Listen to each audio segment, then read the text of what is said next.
morning, good evening, good afternoon, friends, wherever you are in this COVID world. Wishing you a very happy belated Diwali. Welcome to the Indo-American Arts Council's Literary Festival 2020. It is my pleasure to introduce our next conversation with Dr. Aparna Pande.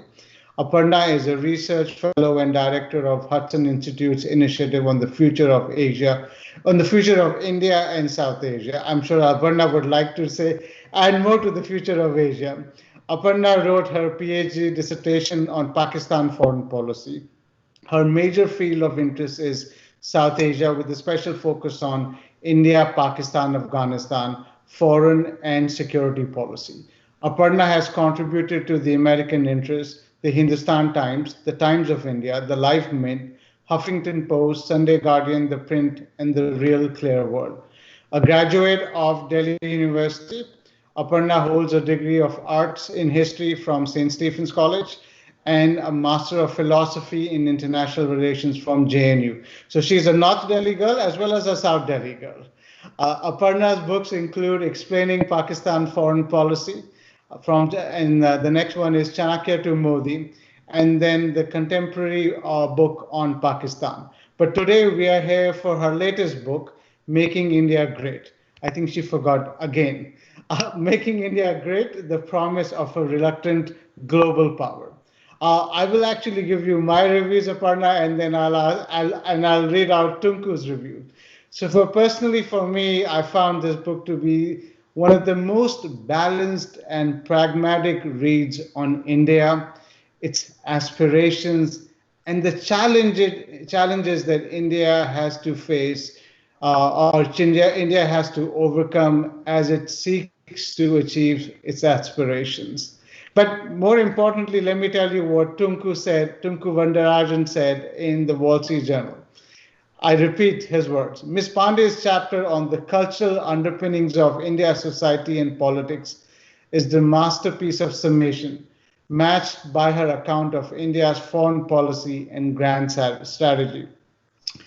More, he adds, in China's rapid economic growth and resultant political and military strength have redefined India's strategic choices. Spooked by a belligerent Beijing, India is in a proto-alliance, for a want of a better phrase, with the US. For its part, the US, along with Japan, Europe, and Australia, is rooting for India's rise. At no other point in history, writes Ms. Pandey, have so many countries wanted another country to rise big power status and play a role on the global stage. All that's needed is for India to respond with the wisdom its past suggests and the resolve its future requires. So those are the words, and they really set up the stage for what I expect to be a fantastic, very stimulating conversation. Leading this conversation with Aparna is Mr. Anil Bansal. He's the president of Federation of Indian Association of New York, New Jersey, and Connecticut, FIA Tri-State. The Federation is the largest, it's actually one of the largest, if not the largest, esteemed umbrella organizations in the Indian community. It represents over 500,000 strong and vibrant Asian Indians who provide significant grassroots support. It is in this spirit, actually, back in 1981, that the annual India Day parade that is very famously held in New York every August, the Federation has been tasked with the goal of leading that parade. And it does so very, very in great show of spirit of the country, India. I also want to add that they have added the Diwali lighting ceremony at the Empire State Building. And it was beautifully lit up just a few days back. So Anilji, great job on that. A little bit on Anil. He's the founder and executive chairman of Indus American Bank. He's a prominent member of the Indian American community. Through the Bansal Charitable Foundation, he provides financial support to a multitude of nonprofits in the US. He's a graduate from IIT Kanpur. We should not be surprised about that. He's an entrepreneur with real estate holdings across the US. So with that, Anilji, may I request you and Aparna to take forward the conversation. Thank you. Thank you very much, Gaurav. Thank you so much, Gaurav.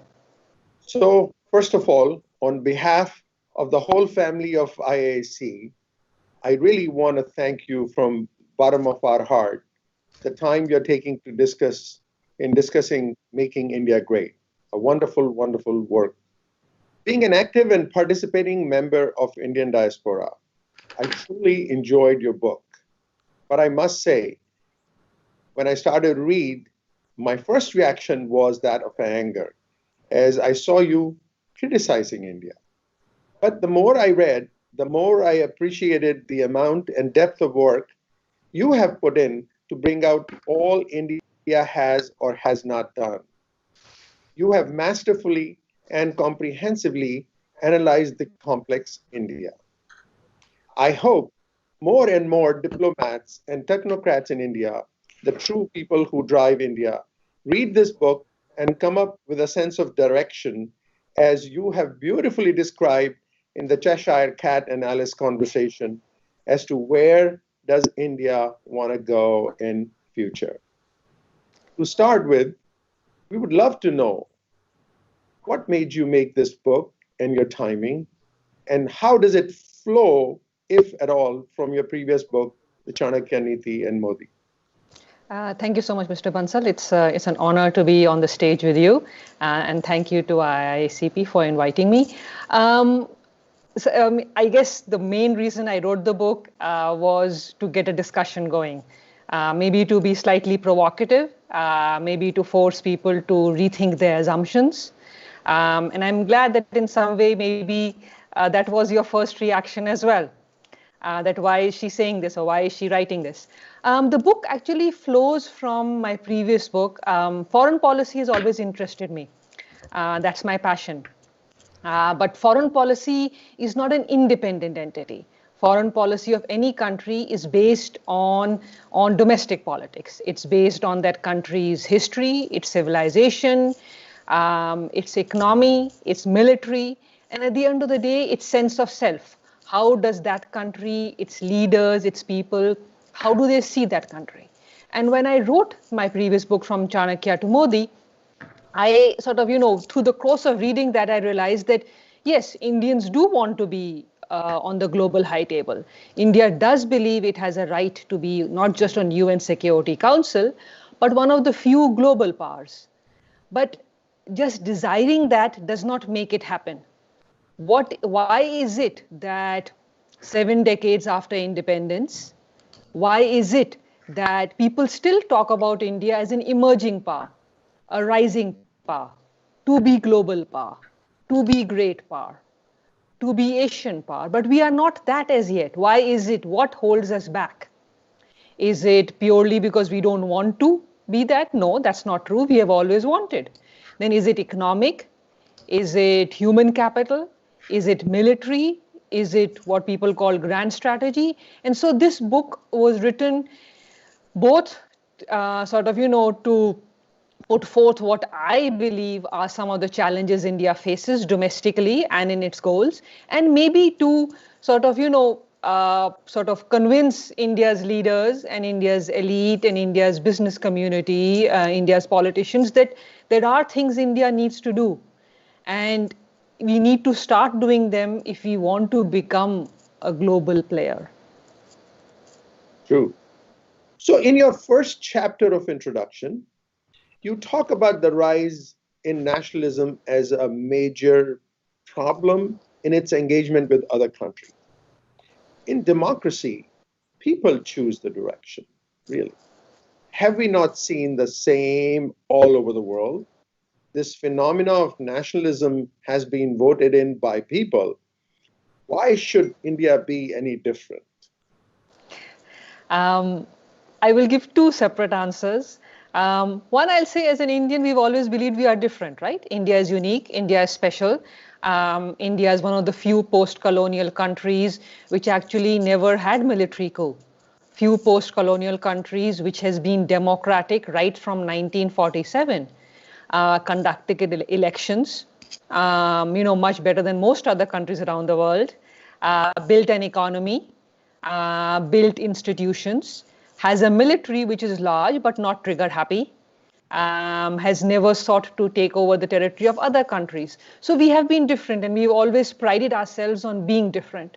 But coming back to the broader question of nationalism, yes, there's been a rise in nationalism, populism, and sort of protectionism all over the world, not just in Asia, but Europe, United States, many other countries.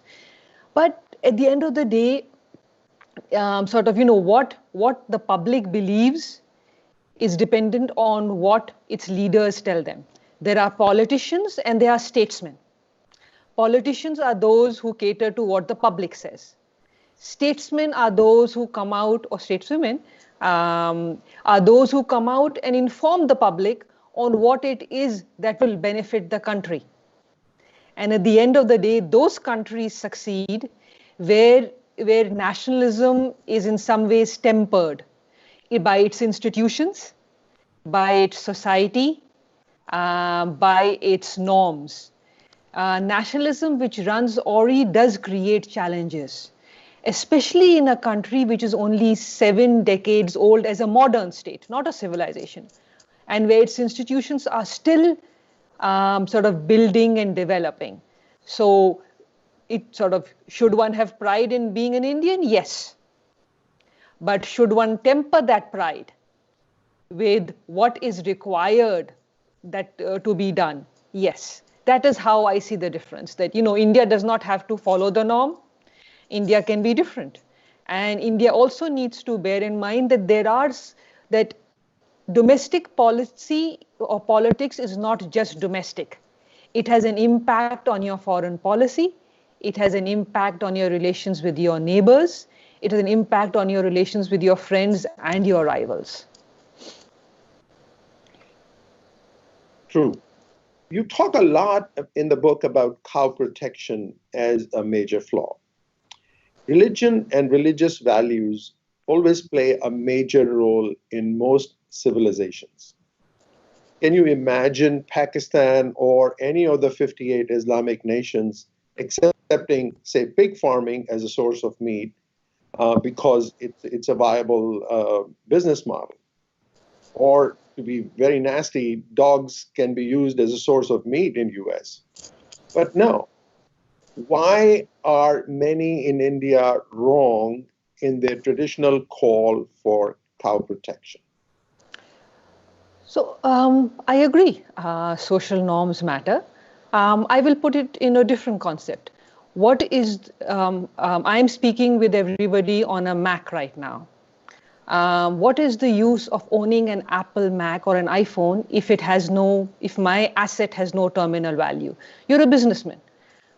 We own products. We want to sell them or give them away for charity.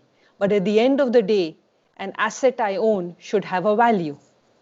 Value to me while I use it, and a terminal value when I want to get rid of it.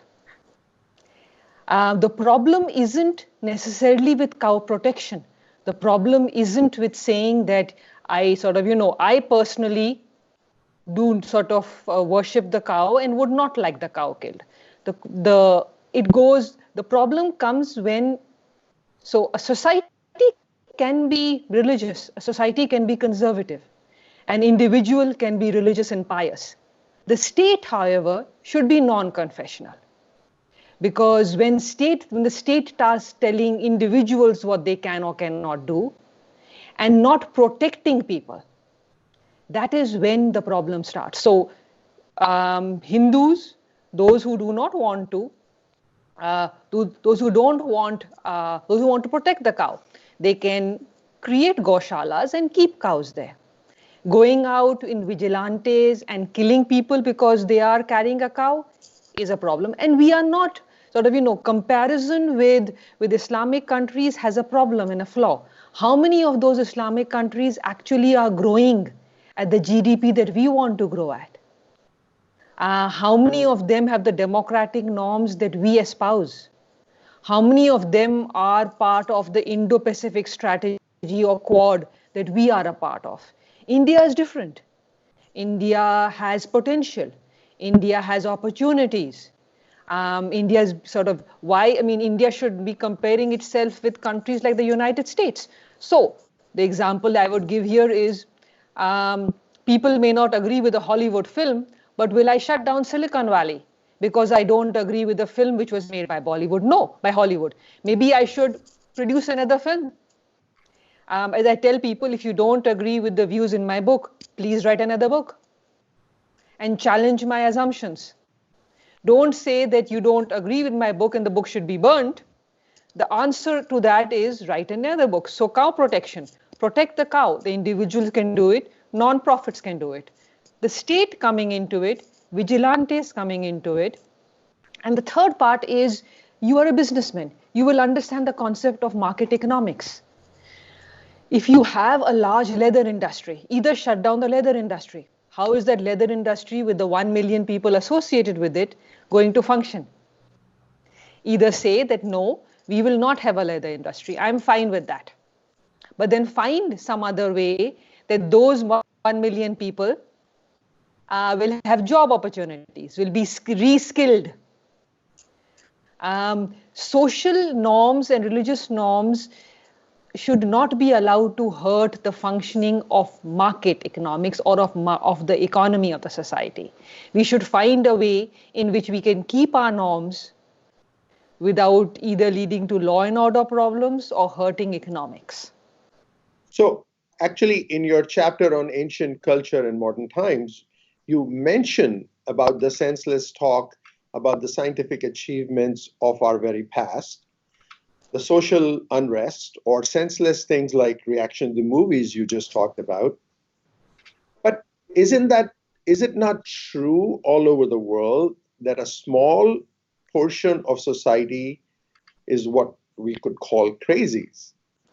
To many, US make India in US make India great again is equal to make US white again. So what is the difference between, you'll always have some crazies, and how do you differentiate? So yes, every society has crazies and every society will. You cannot eliminate them. The question is, do they remain on the fringe? And are the institutions and law and orders sort of, firm enough to ensure that if some incident happens, they will be. I'll give you two examples, Mr. Bansal. I don't know. I'm sure you recall some years ago, and this was during the Obama presidency. A young boy in Texas was arrested because he had taken he built a clock and took it to school, and some people thought that it was actually a bomb. Yes, he was a Muslim student. Right? Because he's Muslim. So at that, I remember President Obama tweeted and asked the boy to bring that clock to the White House. The message I got, and many others got, that the President of the United States cannot be in every police station and school. But he or she can send a message that this is not what US is about. So the same thing that, things will happen. There will be crazies, but sort of when a Muslim is killed or lynched for not saying Jai Shri Ram, or a Muslim is killed because he is taking a cow on the street, do local authorities act against those people? Do politicians or thought elite come out and say, this is not India? That is what I would say is the difference. Nobody can be everywhere, and crazies will be everywhere. The question is, what does the broader society do, and how do people react to something which is happening? So yes, a film was made, there was a reaction. But I will give a more recent example. For quite some time, while China was sitting on the Indian border since April, most of the India media's attention was on the suicide of a Bollywood actor. Instead of focusing on China, instead of focusing on India's military potential, instead of focusing on foreign policy, focusing on economic growth, most of the focus was on something, and that's a diversion, right? So yes, it could happen on social media, but why should the Indian mainstream media focus so much on that? It was a diversionary tactic, but those are some of the examples that maybe what we need to do is we will have the crazies, but do the at least 50 or 60% of the rest talk about issues which matter? So I'm gonna, flowing from the same thing. You talk about secularism, which was chosen, and you give credit to Nehru. But let me ask you this: why pass only Hindu laws and no other religion? How can a country be called secular and the rule of law with that when you have different laws for different people solely based on religion? Can you imagine laws in US which apply only to blacks or whites? And how do you tackle that issue? I mean, I agree with you. And I did mention in my book that, yes, I mean, the aim at that time should have been to start off with to continue down and basically have a uniform civil code. The idea of a uniform civil code was originally an idea with the liberals and the secular and the progressive Indians. It didn't really it didn't really occur, and now the reverse has happened, right? So uniform civil code is not championed by the liberals, is championed by the opposite side, and that is sad. There should be a uniform civil code. I mean, I think the reason why it didn't happen was the tremendous amount of resistance which happened to the Hindu code during the 1950s that Nehru faced, plus the growing concern which they had, right or wrong, that because of partition, the Muslim minority felt under siege. And so they did not implement it. Over a period of time, I don't think any politician really cared about uniform civil code because it became just routine domestic politics. And nobody wanted to nobody, there are very few statesmen who thought, okay, I will come out and say uniform civil code is what is required, and I may risk losing elections or may risk losing a constituency, but I will do it. And it's unfortunate it hasn't happened. Should India have it? Yes. Should India have it in the coming year or two? I don't know. And I will confess I'm on the fence on this. Not because, I mean, I am a liberal. I'm sure you sense that from my book. Yeah. But my question is that any religio-cultural change, which is of a large magnitude, requires some societal support. And I'll use an example. I mean, abortion here in the US is a big issue. Doesn't matter which side of the divide you come, it becomes a very big issue. And so, if you want to change the abortion law in this country, you will need a broader societal consensus. Which is why here most states have different laws. The federal government has a different law. It's a different country. In India, there will need to be broader consensus before you implement something like uniform civil code. Otherwise, you will have even people who should support it coming out against it. Very true, very true. In your chapter on human capital, you have praised, and rightly so, the arrangements made during the Kumbh Mela. Me and my wife, fortunately, participated against my strong vote against it. Kumbh Melas, to me, were known for their chaotic place, and thousands of people were lost and trampled and all kinds of things. But my wife overruled me, and we did go. And I must say, I was absolutely taken aback with the cleanliness, the food arrangements, and greatly organized traffic and all services. And I literally became a big fan of Yogi and started to believe that ever than before that a proud and devoted leader were running the country, India will rise to the greatness. The question I have for you is, where were those great leaders? Why things were chaotic for the last 70 years? Any comments? Do you see any changes? I agree with you. Mr. Bansal, Kumbh Mela is a wonderful example, but I would actually go back, let's go back 3,000 years. The Indus Valley civilization after which India is named. Indus Valley civilization had a granary. They had a public bath. They also had, sort of bathrooms inside houses. Drains were covered and streets were built at perpendicular angles so that they would be cleaned by the wind. A country which inherited a civilization 3,000 years old, which did all this, why have we been unable to provide electricity, clean water, sanitation, basic health care, and literacy to our people? It doesn't have to do with anything other than priorities over the years. It has to do with lack of investment. Yes, we have wonderful universities, and both you and I are products of the tertiary education of India. But we didn't really invest in primary schools. We have wonderful hospitals, whether they are public or private sector, but we don't have the primary health care. So primary health care, primary schools, just basic infrastructure. So, right, there's a great Yamuna Expressway all the way to Taj, a Taj Expressway. But what about just the basic roads, the airports, so that companies can actually set up factories and then be able to send their products to the airport or the nearest port and export or import? So we have not really invested in either the physical infrastructure or the human capital.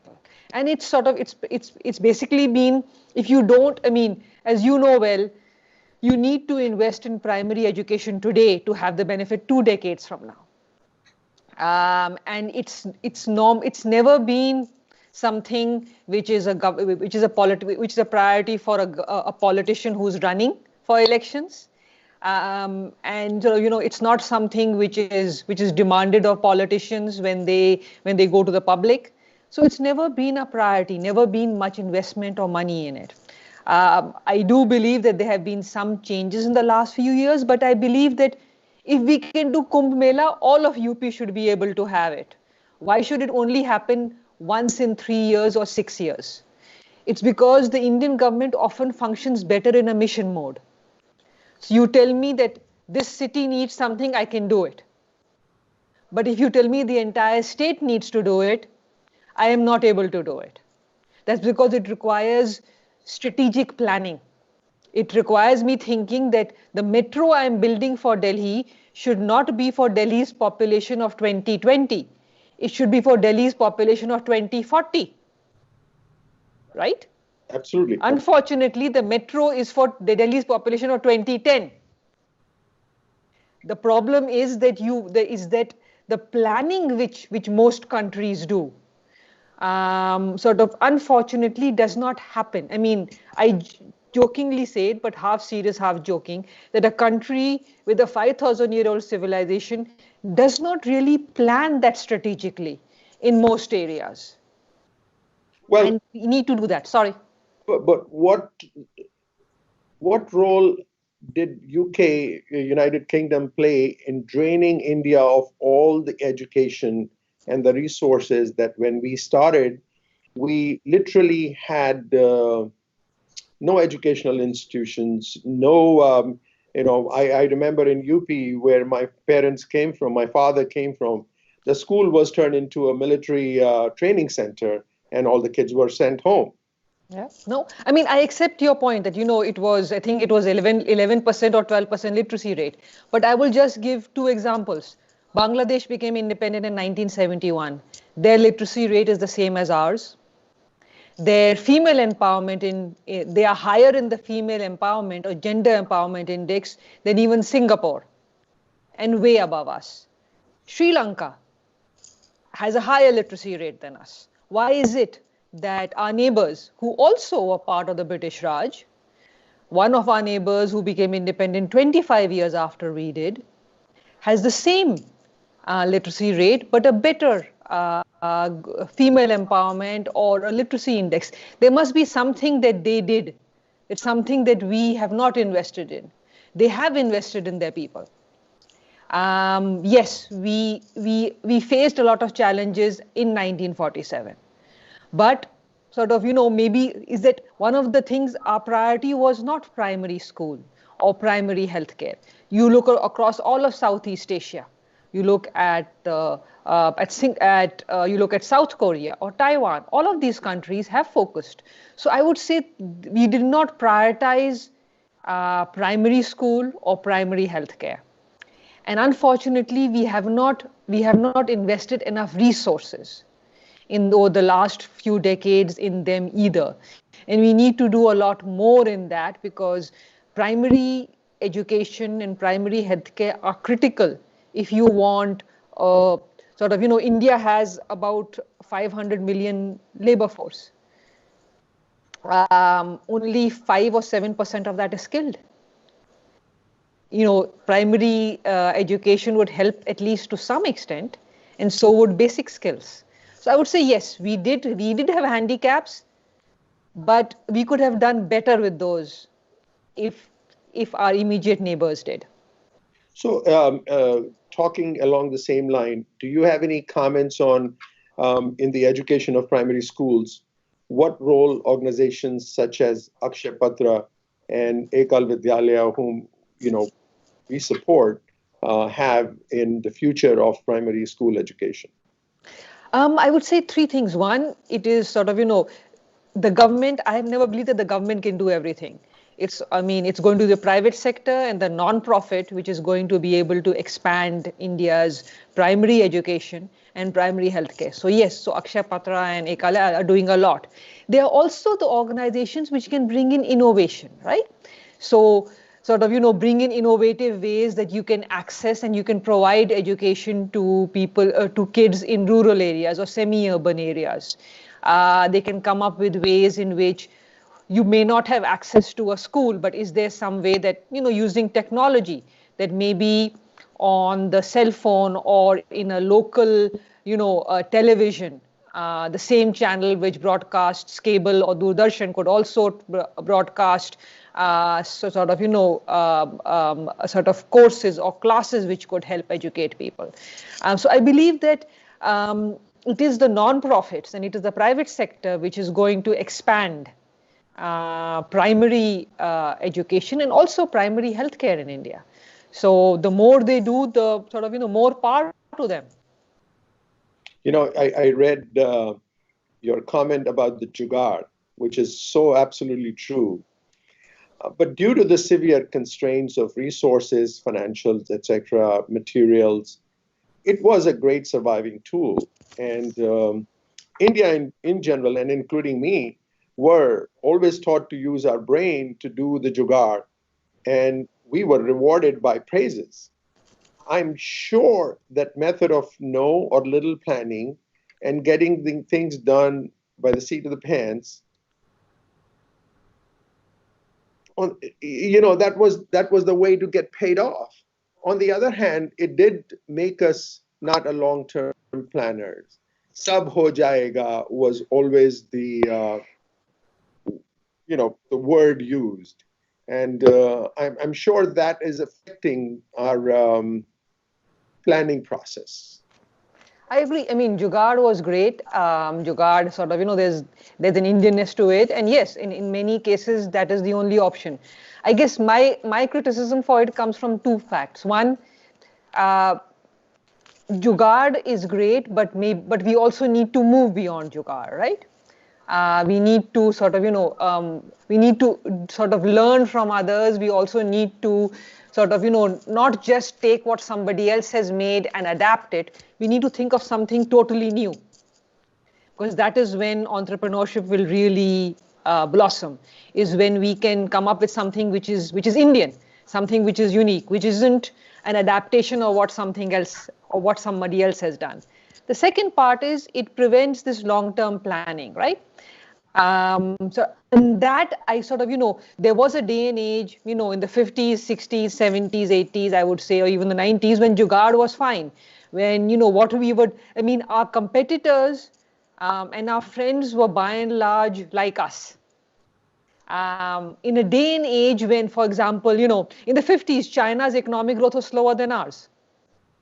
Today, China's economy is 5 times our size. Its defense expenditure is 3 times ours. So the competition today has changed. Technology has changed. The world has changed. So today what we need to do is what the others are doing. We need to plan 15, 20 years out. We need to prepare for what China may be doing next, or Japan, or the United States. And for that, what we were doing traditionally will not help us anymore.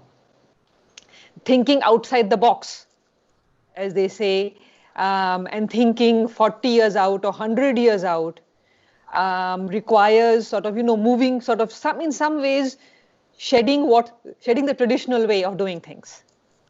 And that's where I think, we need to move beyond Jugaad. For that, we need to, start sort of, realizing that the world has changed and will keep changing as technology comes, right? I mean, it's going to change. Every aspect of our life has been changed.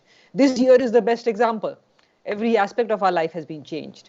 And we don't know what's going to happen in the coming years, right? So what we need is, more out of the box solutions, more out of the box thinking. True. Talk about economic potential. In the past, caste system was certainly a dominant force in India. The top leaders were Brahmin, we were ruled by Brahmins, and we were told that Brahmins. But in recent years, including the one when I was growing up, I saw a shift in thinking. I saw leaders from every walk of life. You see that Indians still have a bias against wealth generation, but I see that they have started to put the wealth generators on pedestals. I don't know if really the caste and anti-Banya feeling is still prevalent in at least what I see. Can you talk about that? Yeah, sure, Mr. Bansal. So my broader argument sort of is, it's partly, yes, partly the caste base, but there's a broader argument to it, which is that at the end of the day, what does a society value? Does the society value, intellectual labor, or does the society value manual labor or labor by hand? And I'll give you a very sort of, an example. Many years ago, so my first visit to this country was when I was 8. My father came here for a 1-year fellowship, and so my brother and I came with him. And I noticed that, you were living in Boston for about 9 months. And I noticed that most of, my friends would, on the weekends, they would have these lemonade stalls, or they would be distributing newspapers. And I was 8, and I asked my parents, no, why would you do that? We went back to India, some years passed. Most sort of, when I came back for a PhD many years later, most sort of, it's changed in India now. I mean, I know that my nephews and nieces, have worked in a McDonald's, or sort of, have do internships, co-ops and everything. But sort of at the end of the day, there's still this belief that, you should focus. If you have a summer break, you should take courses. Why are you working?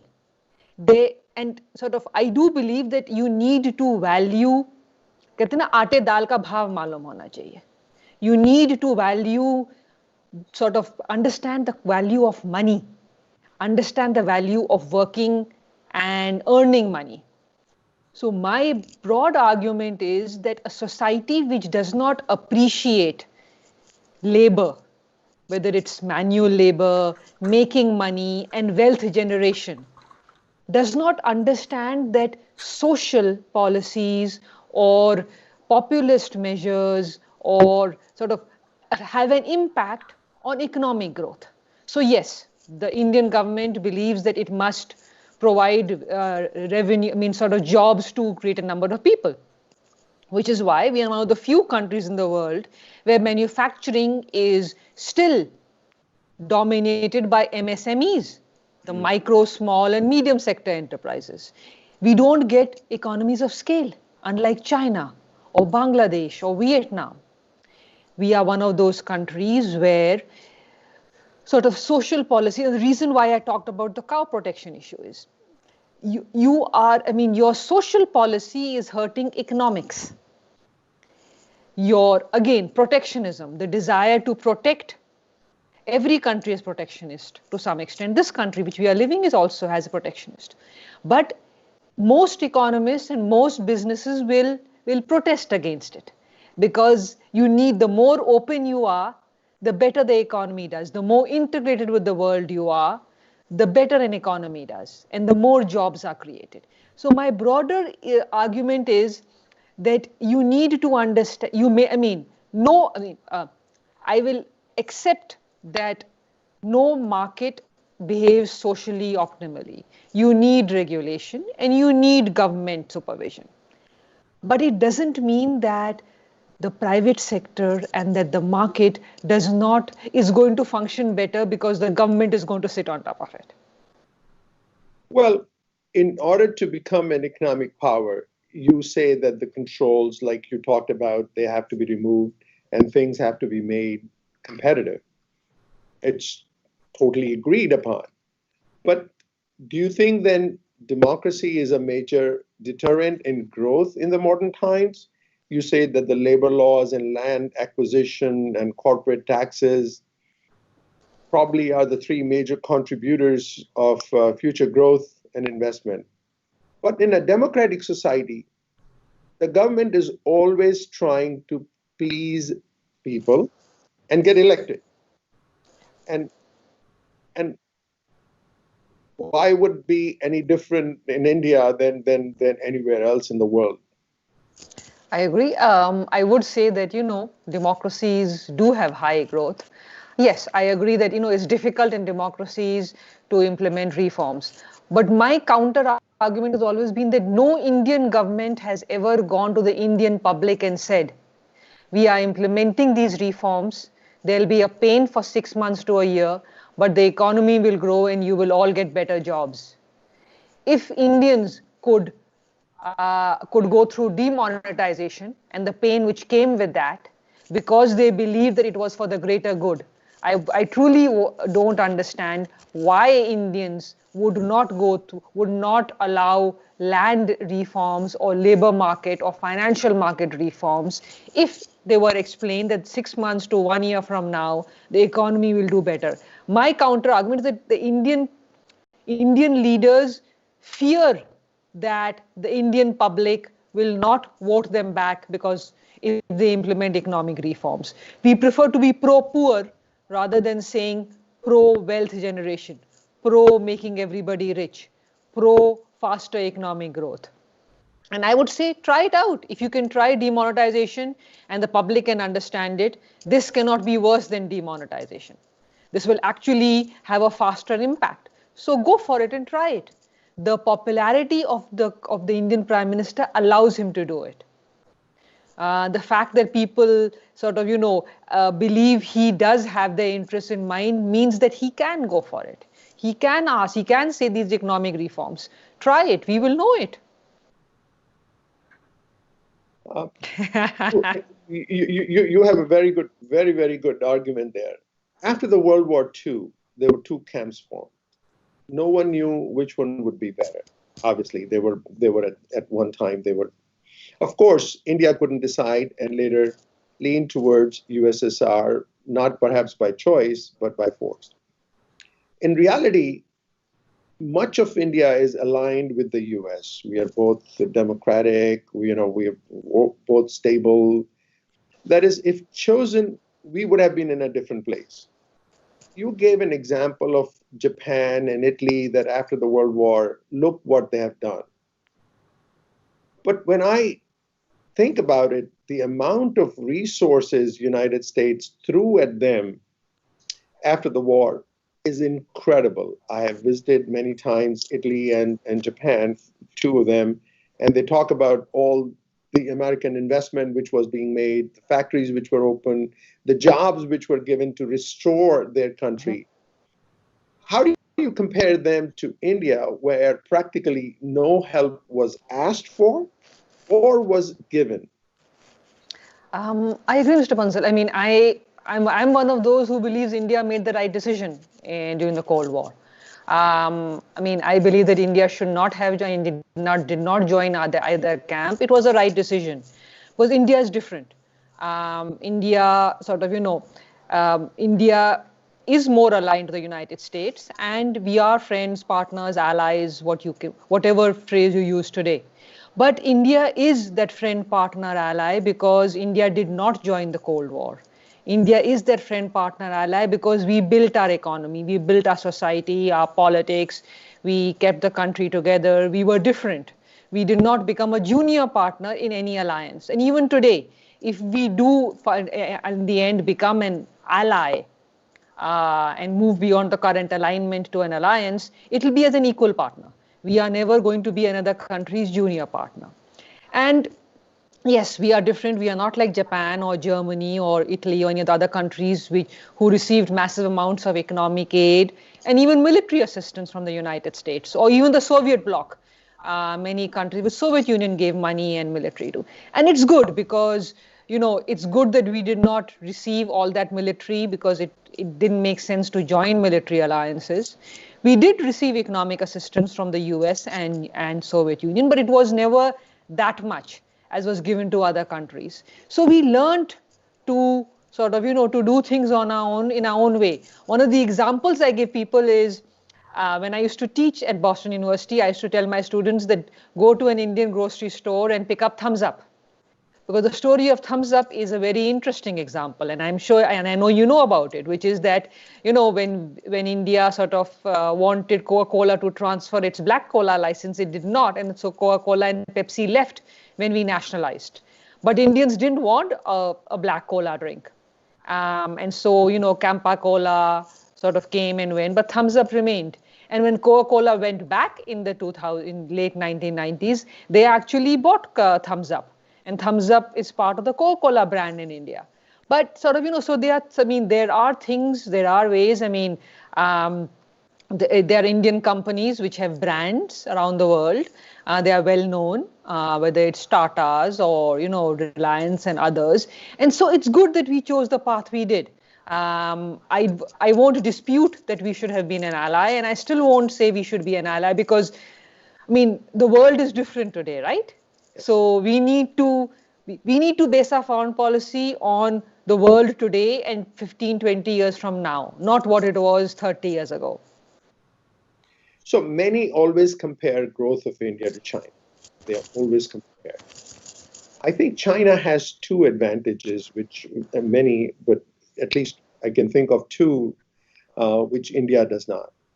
One is that it has total control on its, with the leaders have gotten rid of, they've got total control on population.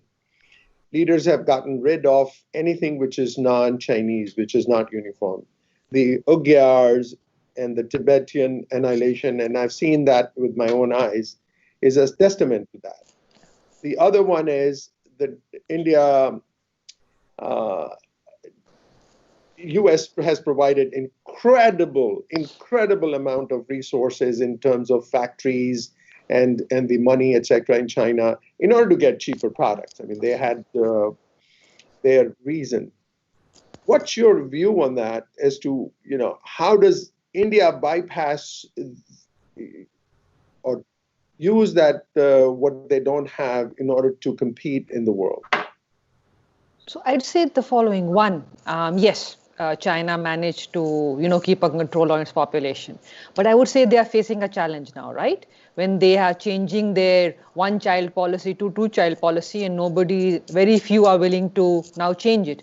India actually used a democratic way to incentivize 2 children, right? Hum do, hamare do.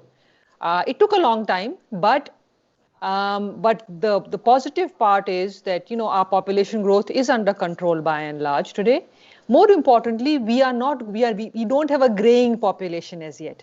We have more people in the working age, and that will stay till about 2050.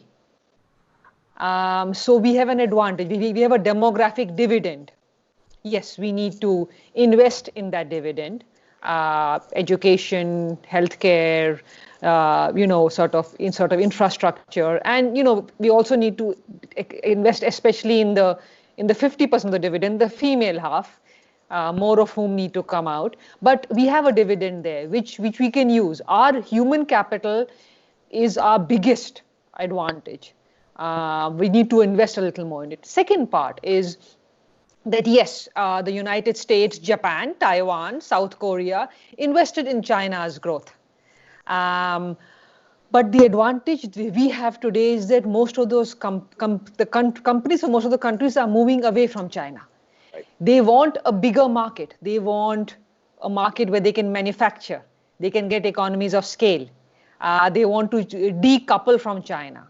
The global supply chains will still need manufacturing done.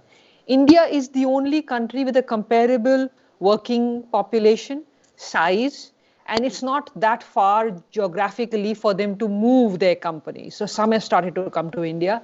But I believe there's some of the reforms I would like India to do is primarily to bring those companies. Because once those companies come, if we set up those special economic zones, or we provide we sort of, deregulate, we will get those companies in the Indian market. And once they come, they will build the Indian economy. And that will actually help, right? All that investment coming in, technology, skills, sort of for the working force. So that's the second advantage we have. Third is technology.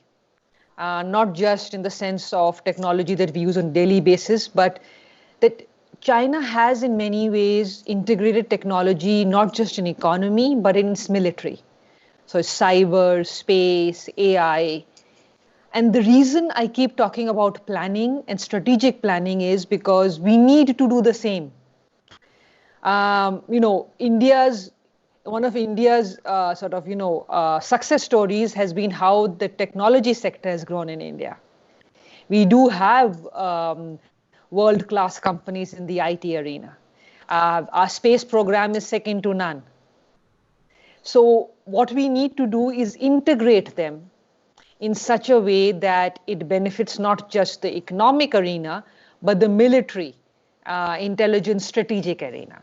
And I think we have an advantage in this. We can do it right now because we have those sectors are well developed in India.